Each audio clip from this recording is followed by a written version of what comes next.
Bonjour, bienvenue sur j'aicompris.com. Dans cette vidéo, on vous propose un exercice pour vous entraîner à traduire des propositions à l'aide des quantificateurs. Pour tout, il existe, et ensuite à nier ces propositions. Comme d'habitude, dans un premier temps, je vous invite à faire pause, réfléchissez bien et on se retrouve tout de suite après pour la correction en détail. Allez, on passe à la correction et pour chaque proposition, dans un premier temps, on peut commencer par faire un petit schéma pour s'assurer qu'on a bien compris ce que signifiait la proposition à traduire. Et donc dire que f est majoré, ça veut dire que sur mon dessin, je peux tracer une droite horizontale, ici une sorte de plafond que la courbe de la fonction ne dépassera jamais. Et donc si je l'écris avec des quantificateurs, ça va me donner, je peux trouver un nombre m, là, il existe un nombre L, alors M c'est un nombre réel, tel que, quelle que soit la valeur de x, ici, quand je vais regarder f de x sera plus petit que M. Donc ça veut dire qu'il va exister un M appartenant à R, tel que pour tout x réel, f de x est inférieur ou égal à M.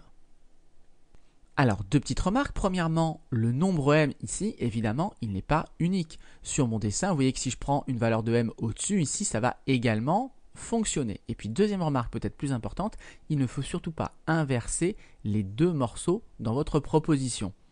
Si vous écrivez pour tout x, il existe grand M tel que f de x est plus petit que grand M, vous ne traduisez pas que f est majoré. Notez bien la différence ici. Dans le premier cas, le m que vous avez trouvé, il va marcher ensuite quelle que soit la valeur de x, tandis que dans le second cas, le m ici, vous allez pouvoir le choisir en fonction de x. En particulier, ici, quelle que soit la valeur de x, je vais pouvoir choisir que grand M est égal, par exemple, à f de x, et vous comprenez bien que f de x, il est bien inférieur ou égal à f de x. Et donc ça marche quelle que soit la fonction, ça ne traduit absolument pas que f est majoré. Donc j'insiste bien ici, il existe grand M, il faut le mettre devant, le grand M ne dépend pas de x. Donc voilà pour f majoré. Maintenant je dois nier cette proposition, c'est-à-dire écrire la négation. Donc je dois traduire que f n'est pas majoré. Et donc là ça veut dire que je ne peux pas trouver de m qui convient, plus exactement, quelle que soit la valeur de m, je peux toujours trouver une valeur x telle que f de x est au-dessus de m. Si je choisis cette valeur de m, je pourrais prendre pour valeur de x celle-ci et on aura bien encore f de x qui sera au-dessus de m. Donc dire que f n'est pas majoré, c'est dire que quelle que soit la valeur de grand M, il existe un nombre x tel que f de x est strictement supérieur à grand M. Alors, pour écrire cette négation ici, je vous ai refait un petit schéma, mais en fait, avec l'habitude, nier une propriété, ça se fait de façon quasiment automatique en utilisant la règle que pour nier un pour tout, on met un il existe. Pour nier un il existe, on met un pour tout. Et regardez, c'est exactement ce qui se passe ici. Le il existe devient pour tout, le pour tout devient il existe, et évidemment, le inférieur ou égal devient strictement supérieur. Et d'ailleurs, pour les deux autres questions, on fera plutôt comme ça. Allez, si vous n'aviez pas réussi cette première question, je vous invite de nouveau à faire pause, essayez de corriger vos réponses pour la 2 et la 3, et on se retrouve tout de suite après. Allez, on passe à la 2, donc f possède un minimum. Donc dire qu'une fonction possède un minimum, ça veut dire qu'il existe un nombre qui a une image qui est plus petite que toutes les images des autres nombres. Et cette plus petite image, c'est ce qu'on appelle le minimum.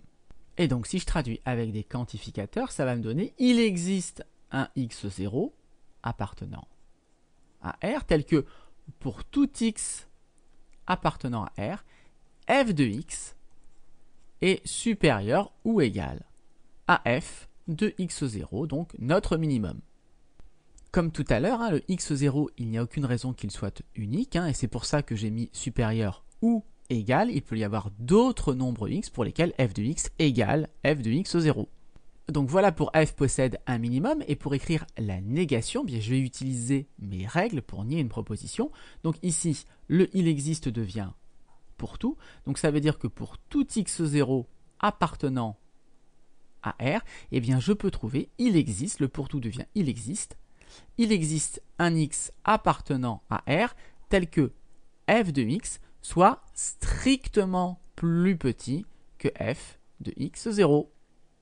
Et donc là, vous comprenez que ça marche bien, puisque là, j'ai bien expliqué que f n'avait pas de minimum, puisque quelle que soit la valeur d'une image que vous me donnez, je peux trouver une image plus petite. Allez, on passe à la 3. F est strictement décroissante. Je m'aide comme toujours d'un petit schéma. Qu'est-ce que ça signifie? Ça signifie que si x est strictement plus petit que y, eh bien alors f de x est strictement plus grand que f de y. Évidemment, ça doit marcher quelles que soient les valeurs de x et de y.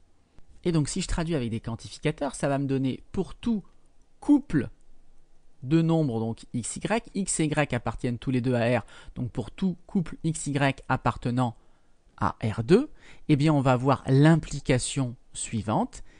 X plus petit strictement que Y implique, je mets la flèche de l'implication, que f de x est strictement plus grand, attention, que f de Y.